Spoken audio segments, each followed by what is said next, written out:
ଦେଖନ୍ତୁ ଗାଇଛି ଆଜି ମଙ୍ଗଳବାର କ'ଣ କ'ଣ ଆଇଟମ୍ ହେଇଛି ଆମର ଦହି ବାଇଗଣ କଳମ ଶାଗ ଭଜା ଆଳୁ ସାରୁ ବାଇଗଣ ବଢି ପକେଇ ଗୋଟେ ଫୁଟା ତରକାରୀ ଭେଣ୍ଡି ଆଳୁ ଭଜା ଆଉ ଏଇଟା ଭେଣ୍ଡି ଗୋଟା ଭଜା ଇଏ ଆଳୁ ଭର୍ତ୍ତା ତ ମୋ ଶାଶୁ ମମି କହୁଛନ୍ତି କିଏ ମୋର ଏତେ ରକମର ଖାଇବ ତାଙ୍କର ତ ମେନ୍ ହେଲା ଏଇ ଜିନିଷଟା ଦହି ବାଇଗଣଟା ପ୍ରିୟ ଆଉ କଳମ ଶାଗ ଭଜାଟା ପ୍ରିୟ ଏଇ ଦୁଇ ଜଣ ଏଇ ମାନେ ଏଇ ଦୁଇଟା ଆଇଟମ୍ ଖାଇବେ ତାଙ୍କୁ ପସନ୍ଦ ବହୁତ ଶାଶୁ ମୁଁ ଖାଇକି କହିବେ ଆପଣ କେମିତି ଲାଗୁଛି ଦହି ବାଇଗଣଟା ଭଳିଆ ହେଇଛି ମା କହୁଛନ୍ତି ମା ଟିକେ କହିଲ କେମିତି ଲାଗୁଛି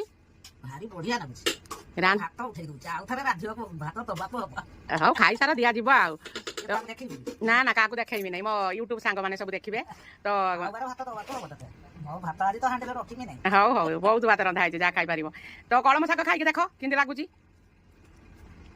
ଗୋଟେ ଛୁଟିଆ ଚାମଚ ଟାଣେ ଦହି ବାଇଗଣ ତ ଶାଶୁ ମମି ଏଇନା କଳମ ଶାଗ ଖାଇଲେ କଳମ ଶାଗଟା ଟେଷ୍ଟ କେମିତି ହେଇଛି କୁହ ଶାଶୁ ମମି ଆଉ ସେ ରହି ଯାଇଥିଲା ଫ୍ରିଜରେ ଆଉ ସେଇଥିପାଇଁ ବେଶୀ ସିଝିଗଲା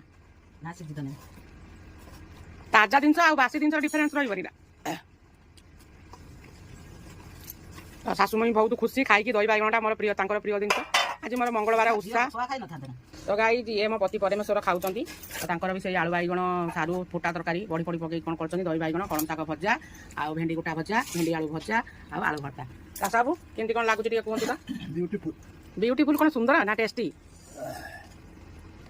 ଟେଷ୍ଟି ସୁନ୍ଦର ଦେଖିବା ପାଇଁ ସିନା ଖାଇବା ପାଇଁ କେମିତି ଲାଗୁଛି କୁହ ଟେଷ୍ଟି ଲାଗୁଛି କି ଭଲ ମାନେ ଖରାପ ଲାଗୁଛି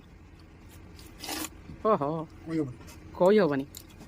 ତ ଗାଈ ଯେ ମାନେ ଖାଇକି ମନ ଖୁସି କରୁଛନ୍ତି ମୋର ତ ଆଜି ଗୁରୁ ମାନେ ମଙ୍ଗଳବାର ଉଷା ମା ତାରିଣୀଙ୍କର ବ୍ରତ ବେଶୀ ଆଇଟମ୍ ହେଇଛି କିନ୍ତୁ ମୁଁ ଖାଇପାରୁନି ଯୋଉଦିନ ମୋର ଉଷା ରହୁଛି ସେଇଦିନ ଏତେ ରକମର ଆଇଟମ୍ ହେଉଛି ତ ମୋର ଫଳ ଖାଇବି ଆଉ ଲସି ପିଇକି ରହିବି ଆଜି ଦିନମାନ ଦେଖିବା ଆଉ ଯଦି ମୋ ବ୍ଲଗ୍ଟି ଆପଣମାନଙ୍କୁ ଭଲ ଲାଗେ ତାହେଲେ ଲାଇକ୍ କରିବେ ସେୟାର କରିବେ କମେଣ୍ଟ ଦେବେ Jai Jagannath friend love you all.